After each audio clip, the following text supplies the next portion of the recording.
नमस्कार दोस्तों। आज हम जो चैप्टर लाए हैं चर्चा के लिए भाग 7 सीपीसी का, वो अपील है, मूल डिग्रियों की अपील। ये बड़ा ही इम्पोर्टेंट चैप्टर। किसी केस में जब डिग्री हो जाती है तो आप अपील कैसे करेंगे, ठीक है ना। इस सेक्शन के बारे में हम पूर्ण रूप से आपसे चर्चा करेंगे और चर्चा करते हुए हम धाराओं के संबंध में बताएंगे किस धारा में क्या क्या होगा। तो सबसे पहले चलिए चलते हैं और धारा 96 के बारे में बात करते हैं, जो कहता है मूल डिग्री की अपील की जाएगी, अर्थात कोई भी मूल डिग्री है उसकी अपील की जाएगी, ठीक है। धारा 97, जहाँ प्रारंभिक डिग्री की अपील नगाइड की गई हो वहाँ अंतिम डिग्री की अपील है, अर्थात जहाँ प्रारंभिक डिग्री बनी है वहाँ अपील नहीं होती हो तो वहाँ सेकेंड अंतिम डिग्री बनेगी उस केस की, तो उसकी अपील की जाएगी, ठीक है ना। अब धारा 98 के बारे में बात करते हैं, जहाँ कोई दो या अधिक न्यायालय द्वारा सुनी जाए वहाँ विनिश्चय, अर्थात वहाँ कोई अपील है जो दो न्यायालय के जुरिडिक्शन में आती है और किसी न्यायालय के द्वारा न्यायाधीशों द्वारा सुनी जाए तो वहाँ एक अपील को सुनने के लिए दूसरे अपीलीय न्यायालय में भेजा जा सकता है। मतलब दोनों को विनिश्चय करना होगा किसे सुनना है, ठीक है। धारा 99 की बात करते हैं, कोई भी डिग्री ऐसी गलती या अनियमितता के कारण जिससे गुण अवगुण या अधिकारिता पर प्रभाव नगण्य हो, ना तो उल्टी जाएगी और ना ही उपरांतरित की जाएगी। अर्थात कोई भी डिग्री ऐसी 99 के अधीन कोई पारित कर दी गया जो ना तो डिग्री बनती है, ना बनाई जा सकती है, ना उसका कुछ हो सकता है, ना ही उसका ख़त्म की जा सकती है और ना ही उसका एग्जीक्यूशन किया जा सकता है, ठीक है ना। ये धारा 99 क्लियर कट कहती है।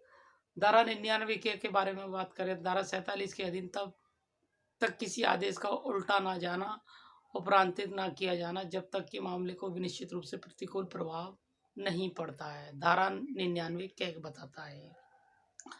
अब हम बात करेंगे, जो अभी तक बात कर रहे थे वो केवल मूल बेसिक चीज़ों से अपील के संबंध में बात कर रहे हैं, किन मामलों में क्या होगा, ठीक है ना। अब हम जो बात करेंगे अपीलीय डिग्रियों की अपील, अर्थात अपील की अपील है ना। ये धारा 100 जो द्वितीय अपील के संबंध में बताती है, अपील से अपील होगी, फर्स्ट अपील और सेकंड अपील, ठीक है ना। अब 100 के कुछ मामलों में आगे अपील का ना होना। अब कुछ मामलों में अपील बनी है लेकिन उसमें बताया गया कि अपील आगे नहीं होगी 100 के अंतर्गत। 101 के अधीन द्वितीय अपील का किसी भी अन्य आधार पर ना होना, ठीक है ना। इसके संबंध में बताया गया है धारा 101 में द्वितीय अपील किन मामलों में नहीं हो सकती। धारा 102 बताती है कदापि वादों में द्वितीय अपील का ना होना, अर्थात किन केसों में द्वितीय अपील नहीं होगी, धारा 102 बताती है। धारा 103 बताती है तथ्य व्यवहारिक तथ्यों का अवधारणा करने की उच्च न्यायालय की शक्ति, अर्थात 103 बताती है कि तथ्य और तथ्यों के संबंध में अवधारणा करने की शक्ति उच्च न्यायालय के अंदर प्राप्त है, ये डिस्ट्रिक्ट जज को प्राप्त नहीं है, ठीक है ना। मतलब डिस्ट्रिक्ट लेवल पर ये सब नहीं होता, लेकिन उच्च न्यायालय को इस तरह की शक्तियाँ, विशेष शक्तियाँ प्राप्त होती हैं। अब हम जो बात करेंगे आदेशों की अपील, किन आदेशों की अपील होगी, वे आदेश जिनकी अपील होगी, ठीक है। ये धारा 104 बताती है वे आदेश जिनके संबंध में अपील की जाएगी, ठीक है ना। जिनमें आप समझते रहे धारा 6 के अपील होते हैं। इसमें विशेष जो बात होती है, दो शब्द है, एक इंटरलोकेटरी ऑर्डर और एक non interlocutory order. Interlocutory order जो है जो फाइल के दौरान दिया गया किसी की डिस्पोजल के संबंध में, और नॉन इंटरलॉटरी इंटरलॉकिंग ऑर्डर वो माना जाता है जो फाइल के पार्ट के अलग, मतलब वो उस बात के संबंध में नहीं है, तो उस मामले में आप रिवीजन कर सकते हैं। जो इंटरलॉकेटरी ऑर्डर है उसका खाली रिवीजन होगा, जो नॉन इंटरलॉकेटरी ऑर्डर है उसका आप अपील दायर कर सकते हैं। धारा 105 अन्य आदेश, कौन बहुत सारे तरह के आदेश होते हैं, किन आदेशों में अपील होगी, ठीक है ना। ये बताता है केवल जो मैंने अभी बताया इंटरलॉकेटरी ऑर्डर है, केवल उन मामलों में रिवीजन होगा, जो नॉन इंटरलॉकेटरी ऑर्डर है वो अपील की जाएगी। ये धारा 105 भी यही कहती है। और धारा 106 अपील आदेशों की अपील कौन सुनेगा, न्यायालय की ज्यूरिडिक्शन, अलग अलग ज्यूरिडिक्शन है।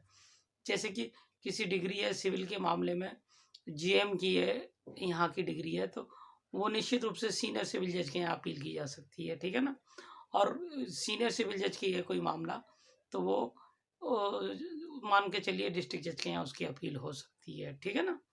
इस तरह अब वो देखना पड़ता है उसके मामले में, नॉन इंटरलॉकेटरी और लॉकेटरी ऑर्डर के संबंध में, ठीक है ना। अब हम बात करेंगे अपील संबंधित साधारण उपबंध, ठीक है ना। ये धारा 107 अपील न्यायालय की शक्ति के संबंध में बताती है। अपीलीय न्यायालय की शक्तियां क्या होंगी। धारा 108 अपीलीय डिग्री और आदेशों की अपीलों में प्रक्रिया, मतलब जो अपीलें फाइल होंगी उसमें किस तरह की प्रक्रिया रहेगी और किस तरह करके न्यायालय सुनेगा। धारा 109 उच्चतम न्यायालय में अपील, ठीक है ना। उच्चतम न्यायालय में अपील, धारा 109 बताती है कि उच्चतम न्यायालय में अपील की जाएगी, ठीक है ना। तो उच्चतम न्यायालय में कब अपील की जाएगी और किसी अपील को नहीं बनती है तब क्या बनेगा, तो ये सब बातें बताई जाएंगी। क्योंकि एसएलपी बनती है, सिविल की एसएलपी बनती है लास्ट में। अगर दो अपील, आप केवल दो अपील फाइल कर सकते हैं सिविल के हिसाब से, और दो अपीलें फाइल कंप्लीट आपकी नीचे ही हो जाती है, तो आपको आगे की अपीलें करने का राइट नहीं होगा, हक हर जगह अपील करते रहेंगे। दो अपील के बाद आपकी एसएलपी फाइल होती है, ठीक है ना। अब इसमें धारा 110, 111, 111 क्या, 112, ये सब धाराएं निरस्त कर दी गई हैं। अर्थात सीपीसी के अंतर्गत आज के दौर में ये धाराएं नहीं हैं। अब हम बात करेंगे अगले भाग की। नमस्कार।